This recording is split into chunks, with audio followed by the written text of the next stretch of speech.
లంబోదరాయ నమః.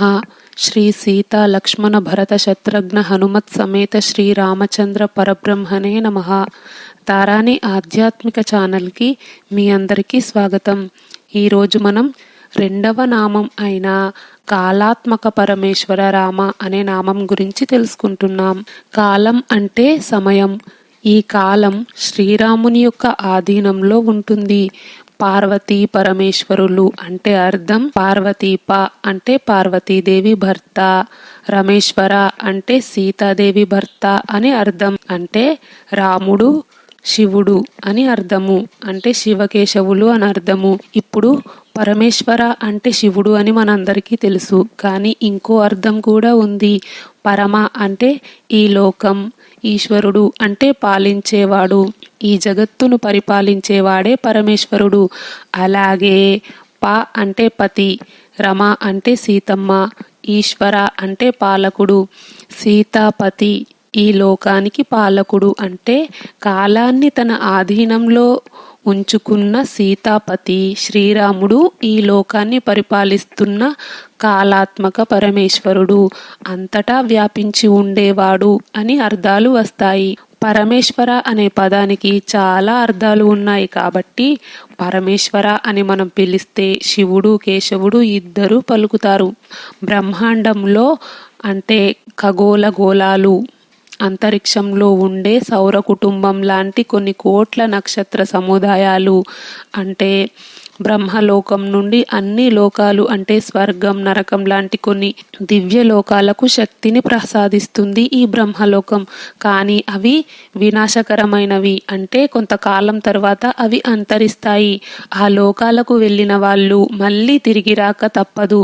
బ్రహ్మలోకానికి వెళ్ళినా కూడా పుణ్యం అయిపోతే మళ్ళీ తిరిగి రావాల్సిందే, మళ్ళీ తిరిగి భూమి మీద జన్మించవలసిందే. కానీ పరమాత్మ లోకానికి వెళ్తే మాత్రం మనం అక్కడే ఉంటాం, పరమాత్మలో కలిసిపోతాము, లేదంటే పరమాత్మ దగ్గర సమీపంలో ఉంటాము, లేదంటే పరమాత్మలాగే మారిపోతాము, మళ్ళీ తిరిగి రాము. బ్రహ్మలోకంతో ఆధారమైన లోకాలకు కొంతకాలం నిర్ణయించబడి ఉంటుంది. ఆ కాలం తీరిన తర్వాత వినాశనం అయిపోతాయి, మళ్ళీ సృష్టించబడతాయి. కానీ పరమాత్మ ఆధీనంలోనే కాలం ఉంటుంది కాబట్టి ఈ ఖగోళంలో ఉండే ప్రతి అణువు పరమాత్మ సృష్టి. ఈ సృష్టిలో ఉన్న ప్రతి పదార్థానికి ఆయువు ఉంటుంది. ఆయువు అంటే కాలమే. అందుకే పరమాత్మని నమ్ముకుంటే మనకు మళ్ళీ జన్మ ఉండదు, మళ్ళీ తిరిగి భూమి మీదకి రాలేము. అంటే పరమాత్మలో మనం కలిసిపోతే కాలంతో మనకు సంబంధం ఉండదు అని వ్యాస భాగవతంలో ఉంది. శ్రీమద్ భాగవతంలో కూడా కృష్ణుడే పరమాత్మ అని చెబుతుంది. అతను మొదట బలరాముడిగా, తర్వాత సంకర్షణ, వాసుదేవ, ప్రద్యుమ్నుడు, అనిరుద్ధుడు లాంటి మొదటి చతుర్భుజ విస్తరణగా విస్తరించాడు. సంకర్ష నారాయణుడిగా విస్తరిస్తుంది. ఆపై నారాయణుడు సంకర్షణ, వాసుదేవ, ప్రద్యుమ్న మరియు అనిరుద్ధ అనే రెండవ చతుర్భుజ విస్తరణగా విస్తరిస్తాడు.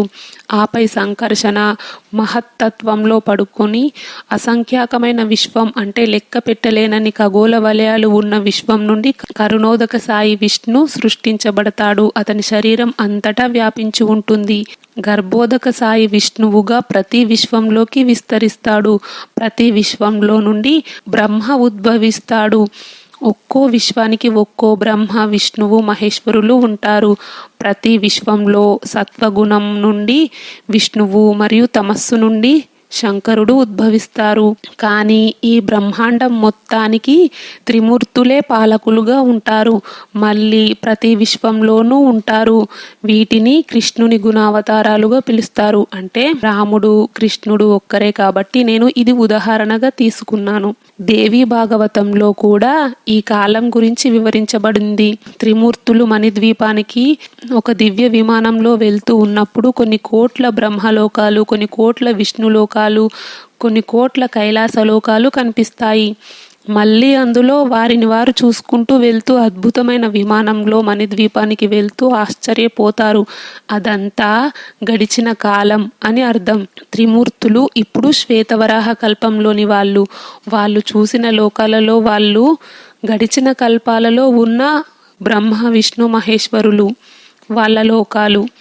వైకుంఠంలో కూడా రామలోకం ఒక భాగంగా ఉంటుంది. మణిద్వీపంలో కూడా సీతారాములు ఉంటారు. సీతారాములు ఇప్పటికీ 11 సార్లు భూలోకంలో అవతారం స్వీకరించారని వశిష్ఠుడు రాసిన రామాయణంలో కాకభూషుండి చెప్పిన ప్రకారం అది కూడా అతనికి గుర్తు ఉన్న అవతారాలు మాత్రమే చెప్తాడు. అతను బాలరాముని నోటి వంక చూడగానే బ్రహ్మాండాలు కనిపిస్తాయి. ఎలా అంటే బాలకృష్ణుని నోరు తెరవగానే యశోదకు బ్రహ్మాండం కనిపిస్తుంది కదా, అలాగే. కానీ లెక్క పెట్టలేనన్ని సార్లు రాముడు ఈ భూమి మీద అవతరించాడు. మళ్ళీ మళ్ళీ అవతరిస్తూనే ఉంటాడు. ఇది పునరావృతం అవుతూనే ఉంటుంది. అందుకే రాముణ్ణి కాలాన్ని ఆధీనంలో పెట్టుకున్నవాడు, కాలాన్ని అదుపులో పెట్టుకొని ఈ జగత్తును పరిపాలించేవాడు, రాక్షస సంహారం కోసం ఈ భూమి మీద అవతరించిన కాలాత్మక పరమేశ్వర రామ అంటారు. వచ్చే వీడియోలో మరో నామం గురించి తెలుసుకుందాం. ఈ వీడియో గురించి మీ అభిప్రాయాలు కామెంట్ బాక్స్లో రాయండి. ఈ వీడియో నచ్చితే లైక్ చేయండి, షేర్ చేయండి. తారాని ఆధ్యాత్మిక ఛానల్ని సబ్స్క్రైబ్ చేయండి. బెల్ ఐకాన్ గుర్తుపై క్లిక్ చేయండి. ఇంతవరకు ఈ వీడియో చూసినందుకు మీ అందరికీ ధన్యవాదాలు. లోకా సమస్త సుఖినో భవంతు. కృష్ణార్పణం.